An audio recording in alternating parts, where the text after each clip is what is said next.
Di sebuah kampung di pinggiran Semarang, ada satu nama yang sudah lama menjadi bisik-bisik di warung kopi, di pengajian ibu, bahkan di obrolan malam para sopir angkot, Pak Haji Malik.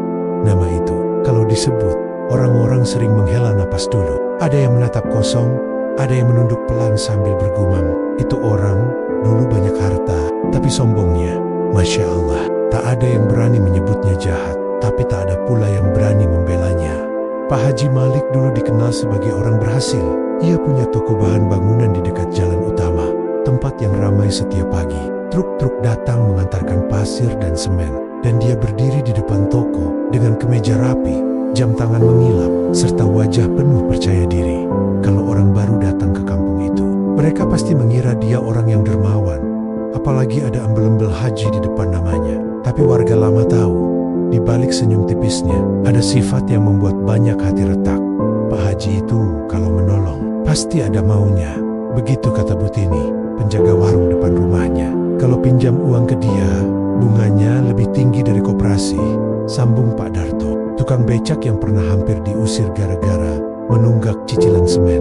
Konon, dulu dia pernah menolak membantu tetangganya sendiri yang rumahnya kebakaran, hanya karena merasa si tetangga tidak pernah menghormatinya. Dan saat anak yatim datang minta sumbangan, dia memberi, tapi dengan suara lantang di depan orang banyak, seperti sedang menunjukkan siapa yang berkuasa.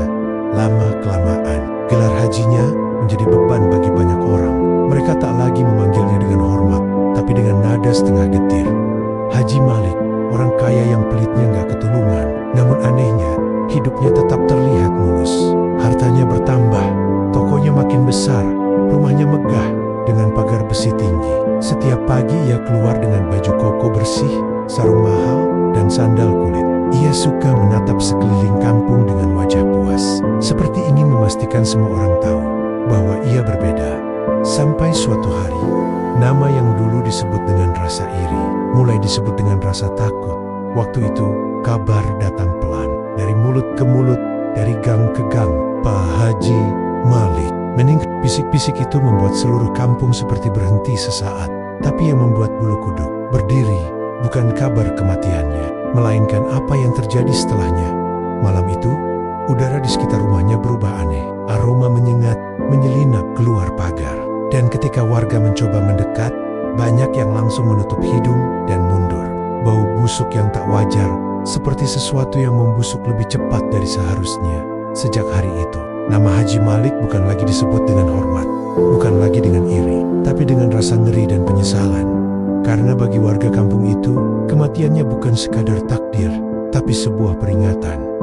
Peringatan bahwa kadang azab tidak datang dari langit, kadang azab datang dari kebiasaan buruk yang perlahan memerangkap kita sendiri, hingga saat tubuh tak lagi bisa bicara.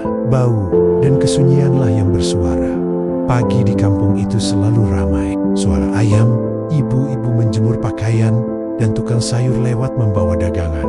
Tapi di antara semua itu, ada satu tempat yang berbeda.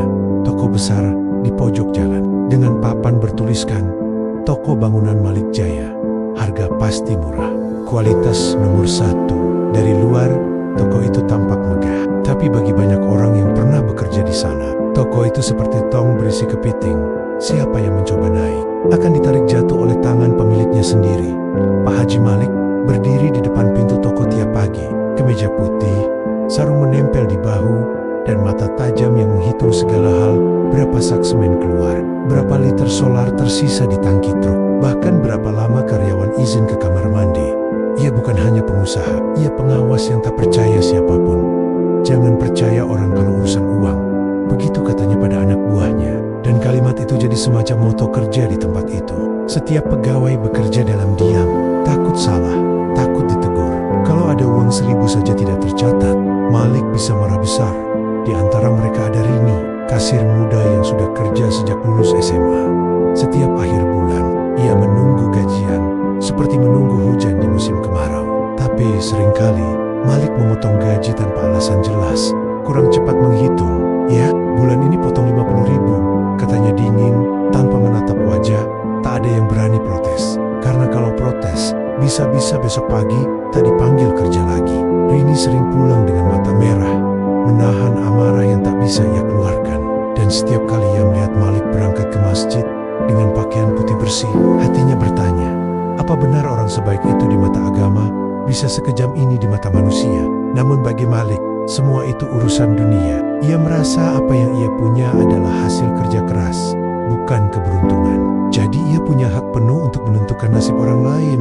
Kadang, ketika lewat di depan toko kecil milik warga, ia tersenyum sinis. Kalau mau kaya, jangan banyak doa. Ponyak, tapi jangan lupa, kerja buat saya juga, katanya setengah bercanda. Tapi bagi orang lain, ucapannya seperti pisau berlapis madu. Suatu sore, hujan deras mengguyur kampung. Air meluap di parit, dan beberapa rumah mulai tergenang. Pak Darto, tukang becak yang tinggal di sebelah tokonya, datang mengetuk pintu. Pak Haji, boleh numpang ember? Rumah saya bocor, gentengnya jatuh. Malik menatap dingin. Cit, ya beli di toko saya aja. Murah kok, nggak usah numpang-numpang. Tanpa senyum, tanpa rasa kasihan, Pak Darto diam, lalu berjalan pulang di bawah hujan. Di belakangnya, suara tawa kecil terdengar dari dalam rumah besar itu. Kisah kecil itu sudah tersebar, tapi tak ada yang heran lagi. Karena begitulah Pak Haji Malik, yang selalu ingin lebih tinggi dari orang lain, tapi tak sadar bahwa dia sudah tenggelam dalam sumur keserakahannya sendiri. Warga mulai punya istilah baru untuknya, kepiting di dalam tong, karena setiap orang yang mencoba naik, selalu dia tarik jatuh, supaya tak ada yang lebih tinggi darinya. Namun, seperti kepiting dalam tong itu juga, dia sendiri tak pernah sadar bahwa ia sebenarnya terjebak di dalam wadah sempit. Hidupnya penuh harta, tapi sempit dalam rasa. Tak ada tawa, tak ada teman sejati, hanya dinding dingin dan lemari penuh uang. Malam-malamnya pun mulai sepi. Anak-anaknya jarang pulang, istrinya lebih sering berdiam di kamar.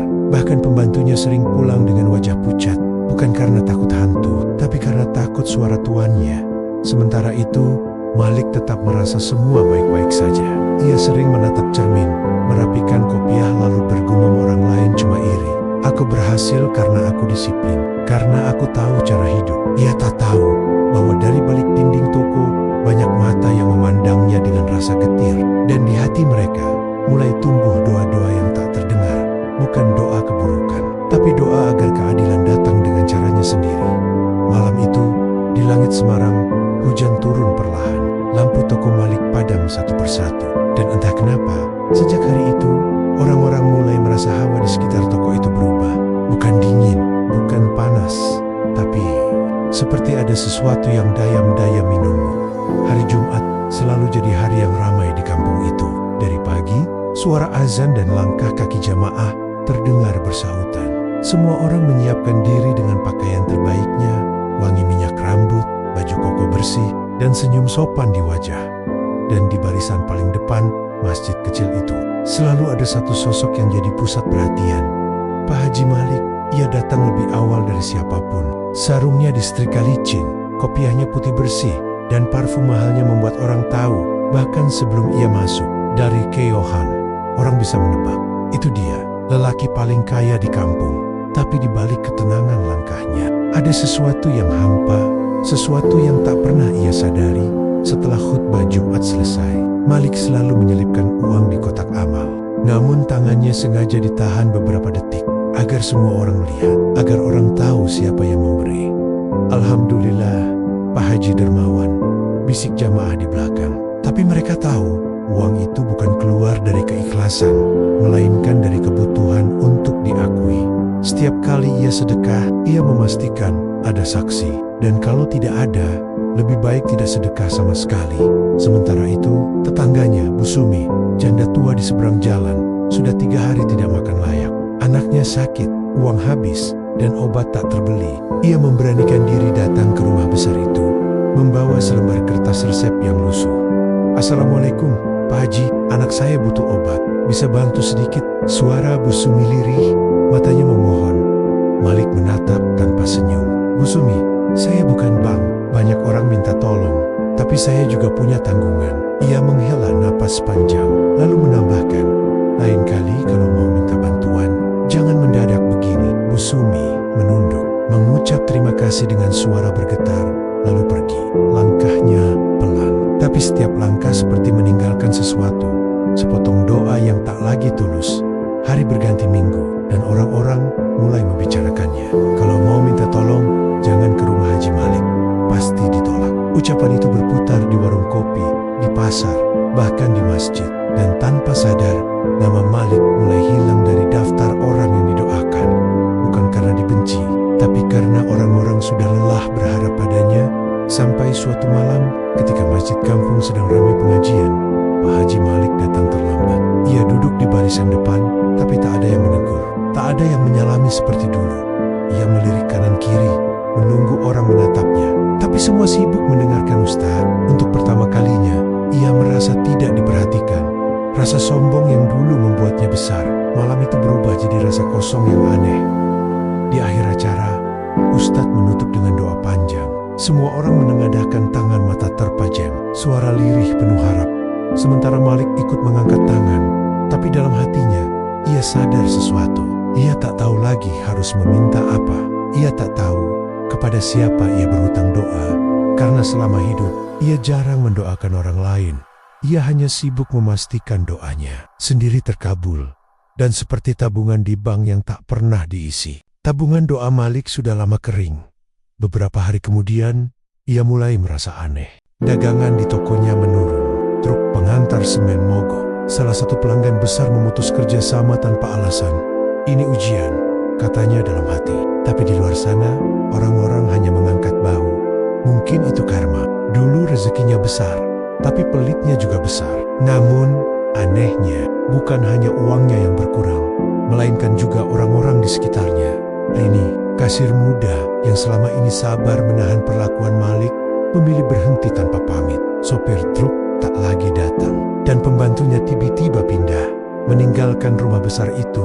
Sepi, malam-malam Malik jadi sunyi. Di ruang tamunya, hanya suara jam dinding dan detak jantung sendiri. Ia mulai tidur gelisah. Kadang terbangun karena merasa seperti ada yang memanggil namanya dari luar pagar. Tapi bukan suara gaib, bukan bisikan halus dari alam lain. Hanya gema dari hati sendiri, rasa bersalah yang selama ini ia abaikan. Satu sore, Malik berdiri di beranda rumah. Ia melihat anak-anak kecil berlari-lari di depan gang, tertawa lepas. Salah satu anak tersandung dan jatuh. Lututnya berdarah. Anak-anak lain menolong, meniup lukanya, dan tertawa lagi. Malik menatap mereka lama. Ada sesuatu yang hangat di dada, tapi cepat padam. Ia sadar, sudah terlalu lama ia tidak tertawa seperti itu. Sudah terlalu lama ia hidup tanpa orang yang benar-benar menyayanginya.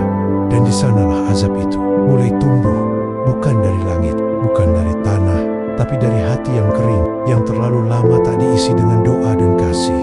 Di malam itu, ia sujud lama di ruang tamu, mencoba berdoa. Namun, anehnya, Pak Berniak, doanya tersendat, entah karena malu, atau karena tak tahu harus memulai dari mana. Dan mungkin, itu saat pertama kali Pak Haji Malik merasa sendirian di dunia.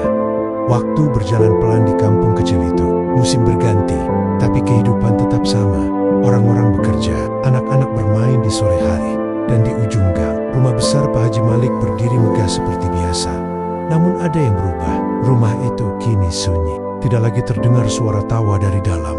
Tidak ada lagi tamu yang datang. Bahkan, suara salam dari tetangga pun mulai jarang mampir ke pintunya.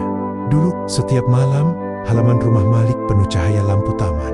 Sekarang, sebagian lampu padam. Bukan karena rusak, tapi karena tak ada yang peduli untuk memperbaikinya. Anak-anaknya jarang pulang. Anak sulungnya sibuk di luar kota, membuka usaha sendiri. Anak bungsunya lebih senang tinggal di rumah mertua. Dan istrinya Bu Halimah lebih sering berdiam di kamar. Mungkin lelah menjadi saksi kesombongan suaminya sendiri. Kadang, Malik makan sendiri di meja panjang. Hidangan lengkap, tapi dingin sebelum habis. Piringnya berisi banyak, tapi rasanya kosong. Semuanya terasa hambar, seperti hidup yang berjalan tanpa arah. Ia melihat dari jendela seorang tetangga memanggil tukang servis air. "Pompa airku rusak, Pak," katanya pada tukang. Dan warga lain datang membantu, ikut menyiapkan alat, ikut menyumbang tenaga. Malik menatap dari balik kaca. Ia ingin ikut keluar, ingin sekadar menyapa, tapi lidahnya kaku. Ia terlalu lama hidup dengan kebiasaan menjaga jarak. Hingga kini jarak itu tumbuh, jadi tembok tebal di sekeliling dirinya. Beberapa hari kemudian, kampung itu mengadakan acara gotong royong memperbaiki musola. Warga bahu-membahu Ada yang menyumbang semen, ada yang menyumbang waktu. Nama-nama penyumbang ditulis di papan kayu kecil di depan musola. Ada nama Pak Darto, Bu Sumi, Rini, bahkan anak-anak muda. Tapi satu nama tidak tercantum. Nama yang dulu selalu paling menonjol, Pak Haji Malik. Orang-orang tidak lagi datang meminta bantuannya, bukan karena takut, tapi karena tak ingin berurusan dengannya lagi. Bagi mereka, meminta pada Malik sama seperti menandatangani perjanjian hutang dengan gengsi sendiri. Suatu siang, Malik lewat di depan musola itu. Ia berhenti sejenak, menatap papan kayu yang penuh nama. Wajahnya tegang. Ia tahu kalau ia sumbang sekarang, orang akan bilang ia terlambat. Kalau tidak sumbang, orang akan bilang ia pelit. Akhirnya ia hanya berdiri diam hingga matahari turun dan bayangan tubuhnya menutupi semua nama di papan itu kecuali satu, nama Rini. Nama itu membuatnya tercekat. Kasir muda yang dulu ia marahi tanpa alasan ternyata ikut menyumbang semen 2 sak dari gaji kecil yang mungkin masih ia tabung. Dia bisa, aku juga bisa, gumamnya. Tapi langkahnya tak jadi masuk. Ada rasa asing di dada, campuran malu dan marah pada diri sendiri. Malamnya, Malik duduk di ruang tamu. Ia menghitung uang. Seperti biasa, tumpukan lembaran, buku catatan, kalkulator. Tapi kali ini, setiap angka terasa dingin. Karena tidak ada lagi siapapun yang menunggu hasil hitungan itu. Dulu, ia bekerja keras untuk anak-anaknya, katanya. Sekarang, anak-anaknya hidup jauh tanpa kabar. Dulu, ia mengumpulkan harta untuk masa tua. Sekarang, masa tuanya datang tanpa siapapun di sekeliling. Ia menatap uang itu lama-lama, lalu berkata pelan, "Kenapa semua pergi, padahal aku tidak berbuat salah?" Tapi di sudut pikirannya, ada suara kecil berbisik, "Kau tak berbuat salah, tapi kau juga tak pernah berbuat baik." Ia duduk di beranda sambil menatap anak-anak yang main bola di depan gang. Bola itu memantul ke arah pagar rumahnya. Pelan, namun saat anak kecil itu berlari mengambilnya, Malik refleks membentak, "Jangan masuk, hati-hati pagar, mahal itu." Anak kecil itu diam, menatap dengan mata bingung. Bola diambil cepat, lalu mereka berlari pergi. Sejak hari itu, tak ada lagi anak yang bermain di depan rumah Malik. Ia baru sadar kemudian betapa mahalnya harga sebuah tawa anak kecil. Sesuatu yang tidak bisa dibeli, bahkan dengan lemari penuh uang. Di masjid, para jamaah sudah mulai berganti. Nama-nama baru datang, wajah-wajah muda mulai memimpin. Malik duduk di pojok, tak lagi di depan. Ia mendengar orang lain memimpin doa, dan di tengah suara zikir itu, ia merasakan sesuatu yang jarang datang. Rasa kehilangan bukan karena hartanya, tapi karena tidak ada lagi yang ingin menyebut namanya dalam doa. Uang memang bisa membeli perhatian, tapi tidak bisa membeli rasa hormat. Dan ketika rasa hormat hilang, semua yang tersisa hanyalah kesepian. Kesepian yang berisik di dalam dada. Ia terbangun tiba-tiba, entah karena mimpi atau suara di luar. Ia berjalan ke jendela dan melihat halaman rumah.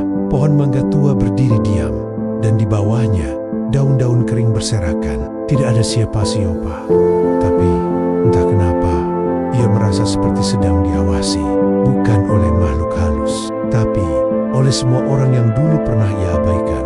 Tatapan-tatapan mereka, kecewa dan diam, seperti menempel di dinding rumah itu, tidak mau pergi. Dan malam itu, untuk pertama kalinya, Pak Haji Malik merasa rumah besar itu terlalu besar untuk satu orang. Kadang, bukan uang yang membuat orang kaya jadi jauh, tapi cara mereka memegangnya terlalu erat, sampai lupa uang itu tak pernah bisa menggantikan manusia. Hari itu mendung, langit di atas Semarang tampak berat, seolah menyimpan sesuatu yang belum mau turun. Di gang kecil itu, udara terasa lembab dan menekan. Daun-daun pisang di belakang rumah Pak Haji Malik bergoyang pelan, seolah ikut menahan napas. Sudah 2 hari Bu Halimah tidak keluar kamar. Biasanya, walau tubuhnya lemah, ia masih sempat menyiram bunga atau menyapu halaman. Tapi kali ini, sunyi, hanya terdengar suara batuk pelan dari dalam. "Mah, makan dulu." Suara Malik terdengar lirih dari balik pintu. Tak ada jawaban, hanya batuk, lalu diam lagi. Ia mengetuk sekali, 2 kali, masih tak ada jawaban. Ketika ia buka pintunya pelan, bau obat dan minyak kayu putih menyambutnya.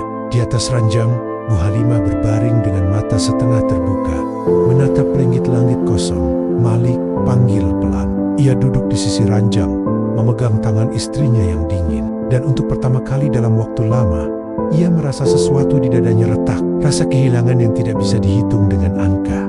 Orang-orang di gang baru tahu kabar itu sore harinya. Bu Halimah meninggal, kata seorang ibu dengan nada pelan, sambil menutup pintu rumahnya setengah. Berita itu menyebar cepat, tapi langkah warga menuju rumah Pak Malik terasa ragu-ragu. Ada yang bisik-bisik, ada yang diam saja sambil menatap ke arah rumah besar itu. Beberapa ibu datang membantu sebisanya, tapi wajah mereka penuh canggung. Mereka dulu sering disakiti kata kota Malik. Sekarang, mereka datang bukan karena hormat, tapi karena tak tega. Jenazah Bu Halimah disemayamkan di ruang tengah. Aroma melati bercampur kapur barus memenuhi udara. Tapi di balik semua itu, ada aroma lain. Bau sepi yang menusuk pelan, menembus kulit hati. Malik duduk di kursi panjang, wajahnya pucat, matanya merah. Ia tak banyak bicara, mungkin karena tidak tahu harus bicara apa. Mungkin karena baru menyadari sesuatu, bahwa seluruh dunia yang dulu ia atur kini berbalik diam menatapnya tanpa belas kasihan. Ketika para ibu hendak memandikan jenazah, mereka pelan-pelan menolak tawaran Malik untuk membantu. Sudah, Pak Haji, biar kami saja. Nada mereka sopan, tapi tegas. Malik mengangguk pelan, walau hatinya sesak.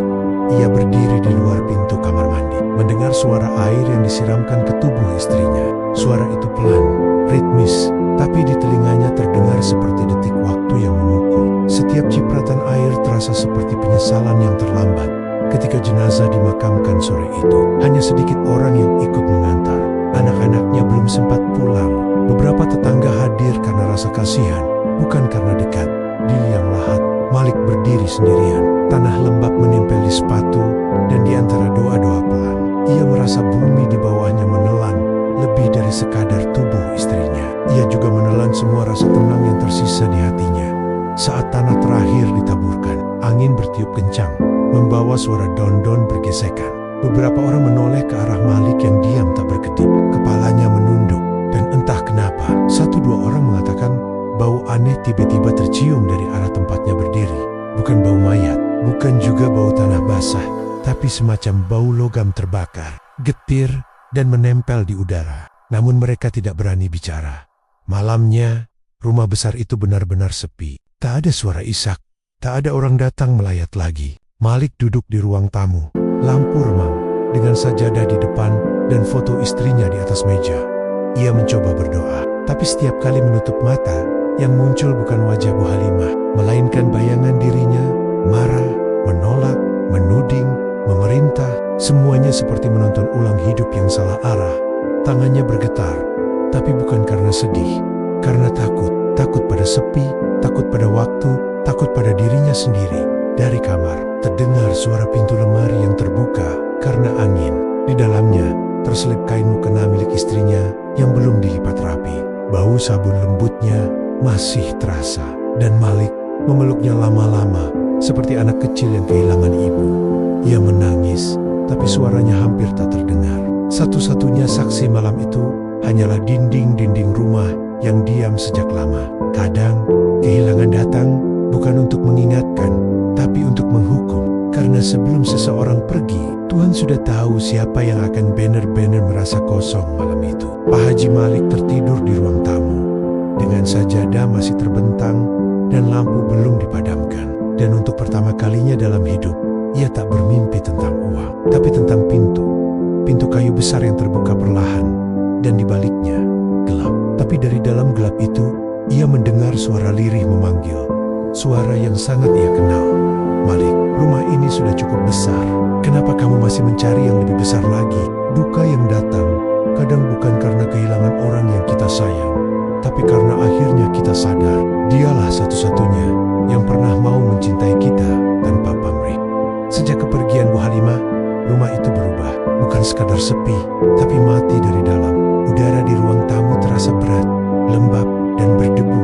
Walau jendela terbuka, waktu seperti berjalan pelan di sana. Setiap jam berdetak lebih lambat dari biasanya. Pak Haji Malik mulai tidur tidak nyenyak. Setiap malam, ia terbangun oleh sesuatu yang tak jelas. Kadang, suara langkah. Kadang seperti desahan dari ruang belakang. Kadang hanya bisikan samar yang lenyap ketika ia buka mata. Awalnya ia mengira itu hal biasa. Mungkin efek kehilangan. Mungkin juga karena pikirannya belum tenang. Tapi satu hal yang tidak bisa ia abaikan, bau. Bau itu pertama muncul dari dapur. Aromanya aneh, bukan busuk seperti bangkai, tapi tajam, seperti karat besi yang terbakar. Malik mencoba mencari sumbernya, membuka lemari, memeriksa saluran air, bahkan membakar dupa untuk menutupinya. Tapi anehnya, setiap kali dupa menyala, bau itu justru makin kuat, seperti sesuatu yang tidak ingin disembunyikan. Malam berikutnya, bau itu berpindah dari dapur ke ruang tamu, lalu ke kamar Bu Halimah, lalu ke seluruh rumah. Kadang samar, kadang begitu pekat sampai membuat mata perih. Warga mulai memperhatikan. Ada yang berbisik-bisik kalau lewat depan rumah. Kayak ada bau besi, ya, dari rumah Haji Malik. Tuh, tapi tak ada yang berani menegur langsung. Karena semua tahu, Pak Malik masih sama seperti dulu. Terlalu tinggi untuk dikritik, terlalu keras untuk disapa. Namun perlahan, jarak itu bukan hanya sosial. Kini, orang-orang benar-benar menjauh. Bahkan penjual sayur yang biasanya berhenti di depan rumah mulai memutar arah. Anak-anak kecil tak lagi bermain di gang itu. Suatu sore, Malik duduk di ruang tamu dengan wajah letih. Ia merasa tubuhnya dingin, tapi kulitnya panas. Bau itu kini menempel di bajunya, di tangannya, bahkan di rambutnya. Ia mandi berulang kali, bahkan menyiram tubuhnya dengan air bunga dan sabun wangi. Tapi setelah kering, bau itu muncul lagi, lebih tajam dari sebelumnya. Ia mencoba menenangkan diri dengan membaca doa. Namun setiap kali lafaz keluar dari bibirnya, udara di sekitarnya seolah menolak. Lilin kecil di meja tiba-tiba padam, padahal tidak ada angin.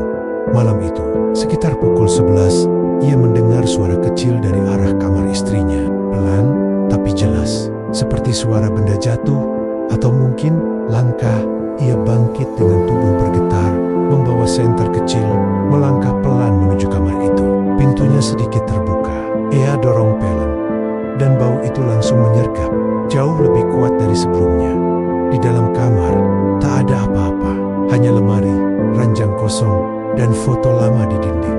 Tapi senter di tangannya bergetar, sinarnya tak stabil, dan dalam pantulan kaca lemari, ia seperti melihat bayangan samar.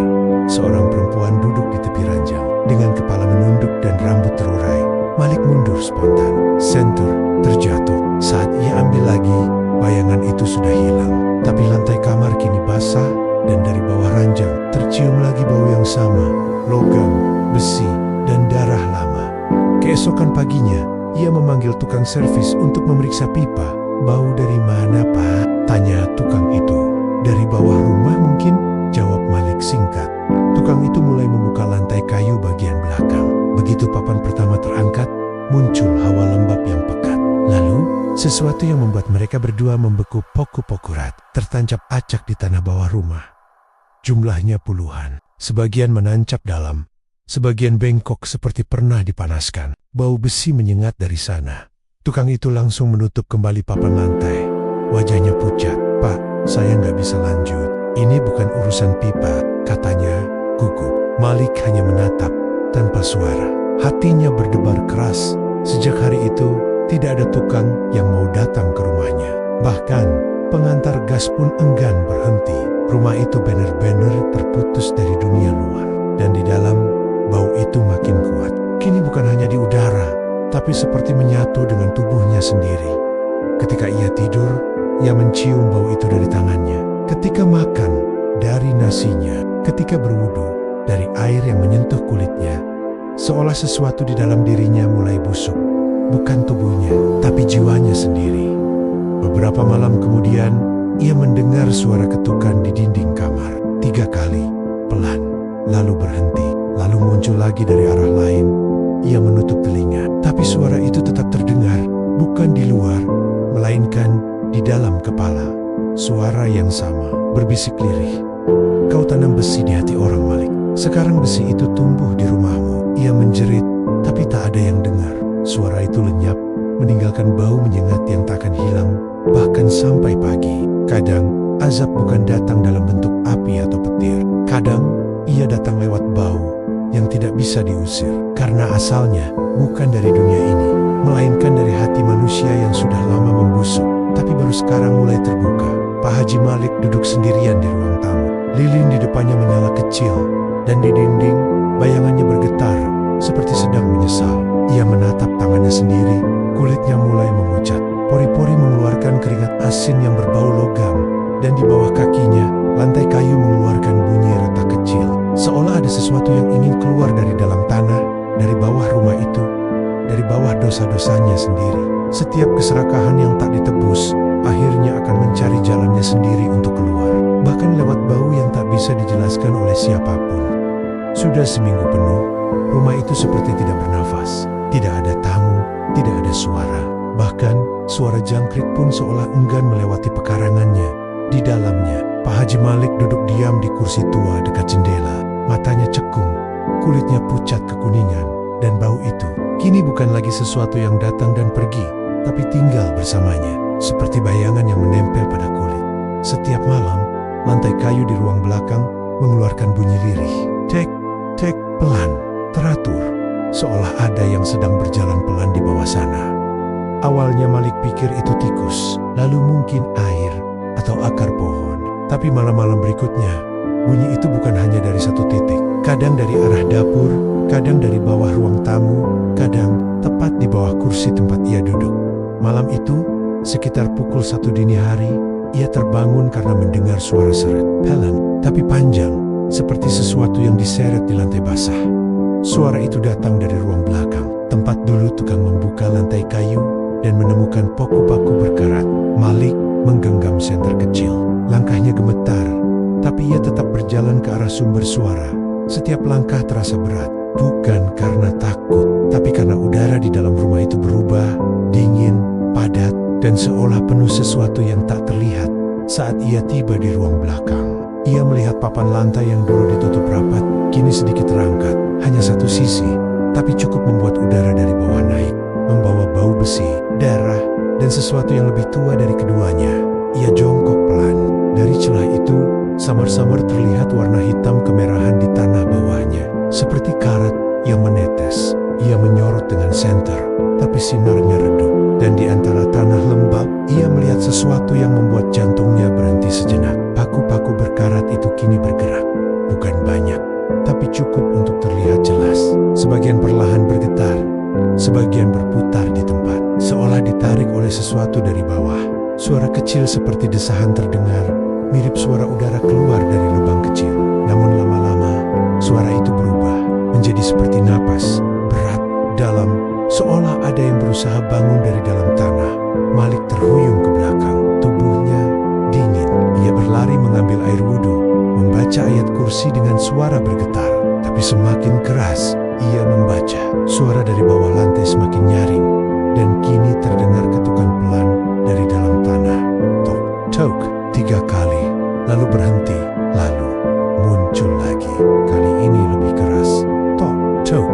Malik menjerit kecil, lalu menekan lantai itu dengan kaki. Pergi, aku tidak takut, katanya sambil gemetar. Tapi begitu ia berkata begitu, suara itu berhenti, digantikan oleh sesuatu yang jauh lebih menakutkan. Suara langkah pelan dari arah ruang tamu. Langkah itu seperti menapaki lantai kayu, pelan, berat, dan tak ragu. Malik menatap ke arah ruang tamu, kosong. Tapi ia tahu, langkah itu benar-benar ada. Karena setiap kali langkah terdengar, lantai di bawahnya bergetar sedikit, seperti merespons berat tubuh seseorang. Ia mundur, punggungnya menempel ke dinding. Keringat dingin membasahi tengkuk. Langkah itu berhenti tepat di depan pintu ruang belakang. Lalu terdengar suara halus, seperti kuku menggesek kayu.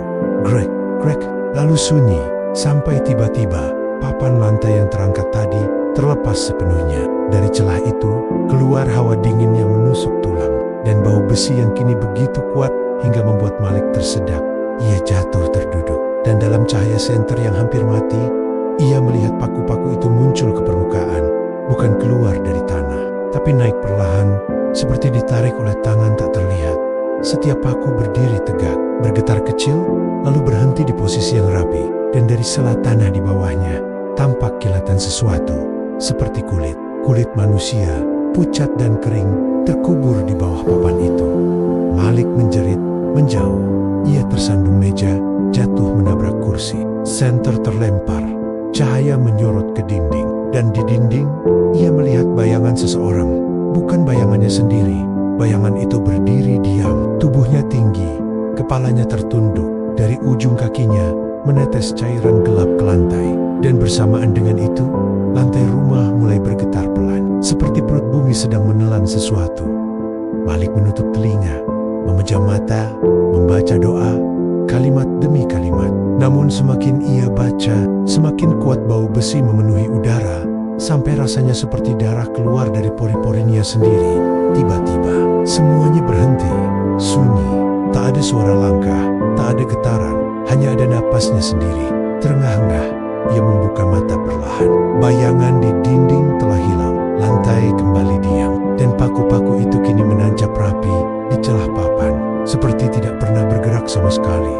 Namun saat ia menatap tangannya sendiri, ada sesuatu yang membuat darahnya berhenti mengalir di telapak tangannya. Terdapat bekas luka kecil seperti tertusuk paku, dan dari sana keluar bau logam yang sangat kuat.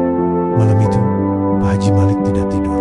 Ia duduk di kursi, menatap lantai, tak lagi berani melangkah 1 inci pun dari tempatnya. Dan di bawah rumah, paku-paku itu tetap diam, menunggu. Seperti tahu waktunya belum tiba. Belum, ketika dosa disembunyikan terlalu dalam, bumi pun akan mencari cara untuk membukanya. Bahkan jika itu harus keluar dari bawah lantai rumah sendiri. Pagi itu udara Semarang terasa berat, mendung menggantung rendah di atas gang kecil itu. Dan dari arah rumah Pak Haji Malik, tercium kembali bau besi yang pernah membuat orang menutup hidung diam-diam. Pintu rumahnya tertutup rapat sejak 2 hari. Tak ada aktivitas, tak ada suara. Baru ketika tetangga sebelah curiga karena tidak melihat lampu menyala malam sebelumnya, mereka mengetuk pagar, memanggil nama Malik berkali-kali. Tak ada jawaban, hanya keheningan yang seperti menunggu sesuatu diucapkan. Ketika pintu akhirnya dibuka dengan bantuan aparat desa, di dalam mereka menemukan Malik tergeletak di ruang tamu, masih dengan pakaian sholat di tubuhnya. Wajahnya tenang, tapi udara di sekitarnya terasa berat, seolah ruangan itu menyimpan sesuatu yang belum selesai. Orang kampung mulai berdatangan, tapi tidak banyak yang berani masuk. Beberapa menunggu di luar pagar, beberapa menunduk sambil beristighfar pelan. Kasihan, sendirian sampai akhir, gumam seseorang. Tak ada yang tahu pasti kapan ia meninggal. Hanya jam dinding yang berhenti di pukul 2 dini hari, dan sajadah yang masih terbentang di lantai. Proses setelahnya berjalan kaku, tak banyak yang mau membantu. Bukan karena benci, tapi karena ada sesuatu yang membuat mereka enggan mendekat. Bau dari dalam rumah itu menusuk, entah berasal dari apa, tapi cukup membuat setiap orang yang masuk menahan napas. 1-2 orang akhirnya memberanikan diri menyiapkan peralatan pemulasaraan. Mereka bekerja cepat dan hati-hati, seolah waktu di sekitar rumah itu berjalan lebih lambat dari biasanya. Sore menjelang ketika jenazah dibawa ke masjid, langit makin gelap. Orang kampung ikut mengantar, tapi wajah mereka penuh keraguan. Tidak ada suara riuh doa seperti biasanya, hanya bisikan dan pandangan yang sulit dijelaskan. Tanah makam sudah digali, dan di bawah langit abu-abu, nama Malik bin Hasan dibacakan dengan suara pelan. Beberapa orang menarik napas panjang, seperti melepaskan beban yang mereka tidak tahu berasal dari mana. Ketika liang itu ditutup, angin bertiup kencang, membawa kembali bau besi yang sama. Bau yang selama ini menempel pada rumahnya. Seorang warga sampai berbisik lirih, tanahnya seperti keras, susah ditimbun. Yang lain hanya diam, tidak berani menimpali. Mereka tahu, ada hal-hal yang lebih baik dibiarkan menjadi rahasia antara manusia dan bumi. Malam harinya, hujan turun deras. Tanah makam itu terlihat basah. Lampu jalan di dekatnya bergetar diterpa angin. Dan di kampung, rumah besar milik Malik tetap gelap total, tanpa satu cahaya pun. Pintu tertutup, halaman basah, dan dari celah ventilasi masih keluar samar aroma besi tua yang belum mau pergi. Beberapa hari kemudian, warga bersepakat membersihkan rumah itu. Ketika mereka masuk, lantai kayu di ruang belakang telah berubah warna, gelap, berkarat, seperti menyerap sesuatu yang tak terlihat. Mereka menutupnya dengan semen, tidak karena takut, tapi agar apapun yang tertinggal di bawah sana tidak keluar lagi. Kini, rumah itu kosong, hanya debu, bekas sajadah, dan foto lama Pak Malik dengan istrinya yang tergantung miring di dinding. Setiap orang yang lewat menunduk, takut menatap terlalu lama, karena entah kenapa, bau besi itu kadang masih muncul di udara sore. Bau yang tak bisa dijelaskan, bau yang mengingatkan bahwa ada keserakahan yang bahkan bumi pun enggan menerimanya bulat-bulat. Azab tidak selalu datang dalam bentuk petir atau kobaran api. Kadang ia datang lewat penolakan paling sunyi, ketika bumi tak lagi mau menyimpan nama seseorang dengan tenang. Dengan begitu, kisah Pak Haji Malik berakhir, bukan dengan teriakan, melainkan dengan keheningan yang panjang, dan bau yang tak pernah benar-benar hilang dari udara kampung itu.